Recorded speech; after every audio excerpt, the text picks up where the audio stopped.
Wilson Morales, Black Film and TV. Thank you. You guys seem to be having a blast on this. So Yeah, man. talking about the stunt coordination and how many takes did it take to get it right? It was quicker than quick. you would think. Way quick. Yeah, JJ, our director, he's just so prepared, and he had his stunt team really work with us so that when we got on set, we knew exactly what we were doing. But he moves fast. Yeah, man. I mean, it's like one of these things where on a typical movie, if you have one stunt, it's like that whole day that you're doing that stunt, everyone's stressed out and you're huddling up and everyone's talking about safety. And obviously we were making sure everything was safe on this, but we would do 50 of those in one day. Yeah. It was amazing. Yeah, It worked, it's crazy. Now, what would it to saying, okay, I'm going to do a vampire movie? We get that question, but it was beyond the vampire movie.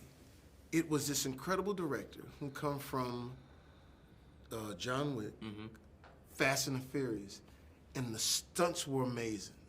The story was simple. A guy trying to provide for his daughter and things like that. Blue collar. But then you put the layer of the vampires on.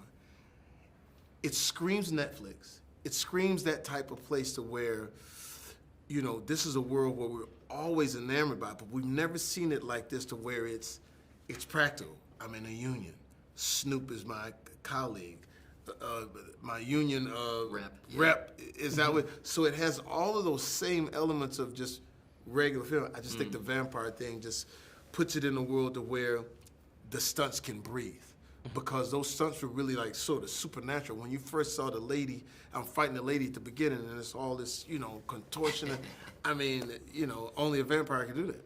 And for you, obviously, you've done a lot of work that involves comedy. Were you able to add your own element of comedy to this without just besides the script? Definitely, yeah. Everything. And yeah, JJ, our director, I remember my first conversation with him, he basically told me, he's like, hey, I got the action covered. I want you to bring whatever you can, infuse comedy whenever possible. And so, you know, I did my homework and I came in with all these ideas, but it didn't fully click until I started working with Jamie. And like, I was just kind of like testing the waters and being like, is it okay if I try some stuff? And he's like, do whatever you want, let's fly. And so it just gave me permission to go nuts. It was amazing. And whose idea was to bring in Snoop and just let him do him? JJ Perry had said, yo man, I'm really, and I'm gonna take my casting credits for this. Dave's my guy, Meagan Good's my choice. But then JJ says, I'm really trying to get Snoop. I said, what?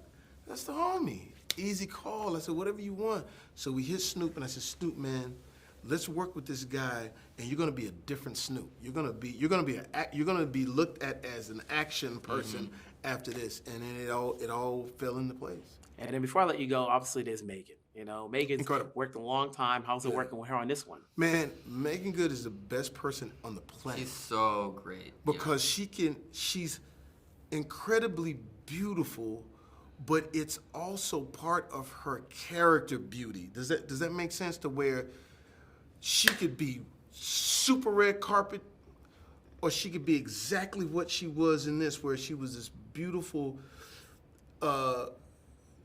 mother, but at the same time, you know that there's something bubbling under in her character, where she brings that acting, those real acting chops and things like that. So our fingers crossed that we get another opportunity to do this, because there'll be some more blossoming of Meagan Good.